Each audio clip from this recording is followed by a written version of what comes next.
Hi guys, welcome to my channel. So ఈరోజు మనం చూడబోయే రెసిపీ వచ్చేసి మిగిలిన బిర్యానీలోని చికెన్ పీసెస్తో కర్రీ. సో ఫస్ట్ మనం మిగిలిన బిర్యానీలోని చికెన్ పీసెస్ని ఇలా చిన్న చిన్న ముక్కలుగా తీసుకొని పెట్టుకోవాలి. నెక్స్ట్ స్టవ్ ఆన్ చేసుకొని ప్యాన్ పెట్టుకోవాలి.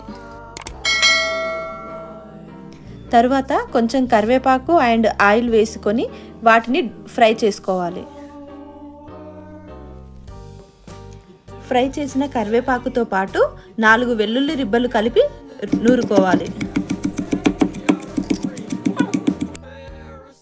మళ్ళీ అదే ప్యాన్ని స్టవ్ మీద పెట్టి 3 టేబుల్ స్పూన్ల ఆయిల్ వేసుకోవాలి.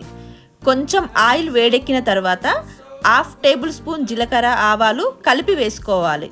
జీలకర్ర ఆవాలు కొంచెం వేగినట్టుగా అనిపించిన తర్వాత కొన్ని పచ్చిమిర్చి ముక్కలు అండ్ కరివేపాకు వేసుకొని కొంచెం వేగనివ్వాలి.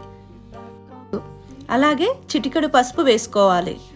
చిన్న చిన్న ముక్కలుగా తీసుకున్న చికెన్ను ప్యాన్లో వేసుకోవాలి. దానిని కొద్దిసేపు చక్కగా కలుపుతూ వేగనివ్వాలి.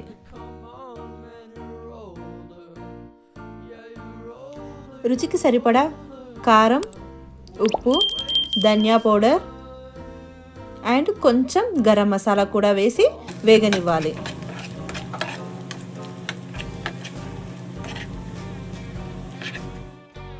చివరగా మొదట నూరి పెట్టుకున్న కరివేపాకు వెల్లుల్లి పేస్ట్ని వేసి 2 నిమిషాల పాటు వేగనివ్వాలి.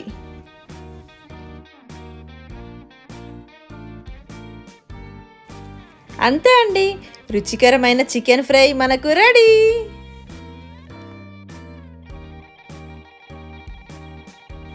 మరిన్ని రుచికరమైన వంటకాల కోసం మా ఛానల్ని సబ్స్క్రైబ్ చేయండి.